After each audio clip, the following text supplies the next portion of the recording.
क्या इंडिया गठबंधन से ज्यादा एनडीए को पहुंचा रही है नुकसान मायावती? मायावती कर सकती है यूपी की इन 13 सीटों पर खेला। मायावती की क्या है यूपी लोकसभा को लेकर बड़ी रणनीति? मायावती की सोशल इंजीनियरिंग से लग सकता है एनडीए को भी एक बड़ा झटका। चलिए दोस्तों, इन सारी खबरों को बड़े विस्तार से जानते हैं और आप लोगों से भी निवेदन है, चैनल को सब्सक्राइब करें, बेल आइकन जरूर दबाएं क्योंकि मेरे आने वाली वीडियो का लिंक सबसे पहले आपको मिलेगा। चलिए आगे बढ़ते हैं। प्रधानमंत्री नरेंद्र मोदी को सत्ता से बेदखल करने के लिए देश भर के विपक्षी दल एकजुट हो चुके हैं। इंडिया गठबंधन के सहारे विपक्षी दल मोदी नेतृत्व वाले एनडीए को रोकना चाहते हैं।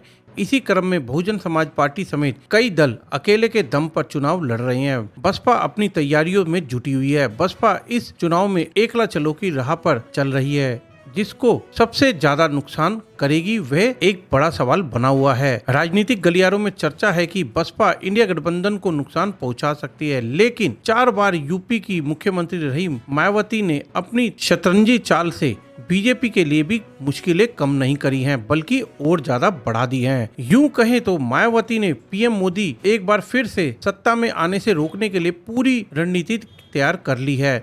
मायावती ने यूपी की 13 सीटों पर ऐसे उम्मीदवार घोषित कर दिए हैं जिसे भारतीय जनता पार्टी और एनडीए गठबंधन के लिए एक समस्या पैदा हो सकती है। बसपा सुप्रीमो ने शुरुआती लिस्ट में मुस्लिम उम्मीदवारों को उतारकर इंडिया गठबंधन को नुकसान पहुंचाने की कोशिश करी थी। अगर बीजेपी के जरिए और बीजेपी के नजरिए से देखा जाए तो बसपा ने 13 लोकसभा सीटों पर उसके लिए मुश्किलें कर दी हैं। अगर बात करें तो गाजियाबाद सीट की, तो मायावती ने नंद किशोर पुंडीर को उतारकर बीजेपी की मुश्किलें बढ़ा दी हैं। इसके साथ ही मथुरा सीट पर कमलकांत उपमन्यु को मैदान में उतारा है। बसपा ने मथुरा सीट पर देवव्रत त्यागी को प्रत्याशी घोषित करके बीजेपी के त्यागी वोट बैंक में सेंधमारी लगा दी है। वहीं बिजनौर सीट पर जाट कैंडिडेट उतारकर बीजेपी को मुश्किलों में डाल दिया है। पार्टी ने यहां से जाट प्रत्याशी चौधरी वीरेंद्र सिंह को टिकट दिया है। इस सीट से मायावती भी चुनाव जीत चुकी है।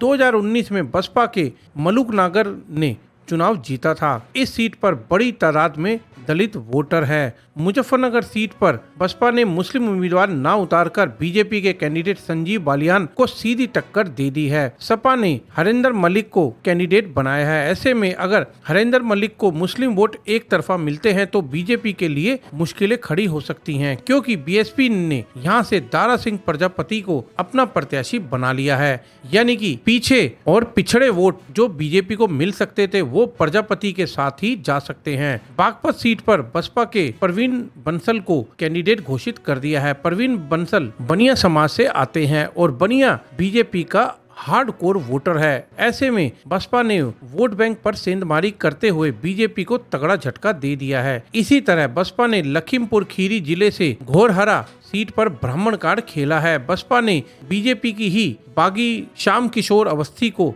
उम्मीदवार बना दिया है, जबकि बीजेपी ने रेखा वर्मा और सपा ने आनंद भदौरिया को टिकट दिया है। बताते चलें कि लखीमपुर खीरी ब्राह्मण बहुल क्षेत्र है। ऐसे में बसपा ने ब्राह्मण चेहरा उतारकर बीजेपी का खेल खराब करने की पूरी तैयारी कर दी है। ऐसे ही बसपा ने उन्नाव में भी ब्राह्मण चेहरे पर दाव लगाया है। उन्नाव से अशोक पांडे को उम्मीदवार बनाया है। जिले में 11% के करीब ब्राह्मण वोटर है और दलित 24% है। दोनों ने मिलकर 35% वोटर बसपा के साथ आ सकता है। ऐसे ही अलीगढ़ सीट से मायावती ने हितेंद्र कुमार उर्फ बंटी उपाध्याय को टिकट दे दिया है। इस सीट पर भी ब्राह्मण और दलित मिलकर 35% के करीब पहुंच सक जाते हैं। इसका सीधा नुकसान बीजेपी को हो सकता है। मिर्जापुर सीट पर भी बहुजन समाज पार्टी ने मनीष त्रिपाठी को टिकट दिया है। यहाँ दलित और ब्राह्मण मिलकर 30% से के आसपास वोट हैं। इसी तरह अकबरपुर सीट पर बसपा ने राजेश कुमार द्विवेदी को कैंडिडेट घोषित कर दिया है। यहाँ भी दलित और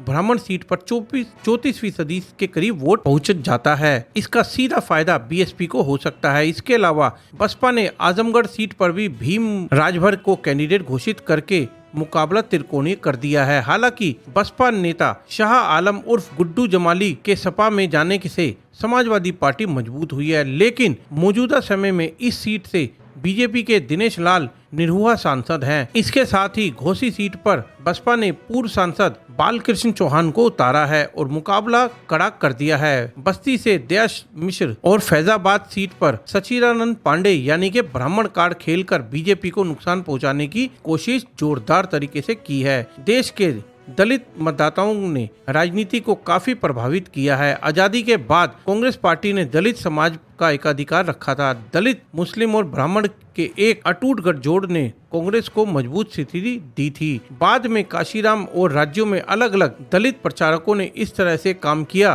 कि जो दलित वोट बैंक कभी एकजुट हुआ करता था वो तितर बितर हो गया है और इसी वजह से बसपा सुप्रीमो मायावती एक दो बार नहीं बल्कि 4 बार उत्तर प्रदेश की मुख्यमंत्री बनी है। इस चुनाव में मायावती अपने दलित वोट बैंक के सहारे एक बड़ा खेला करने की पूरी तैयारी में लगी हुई है।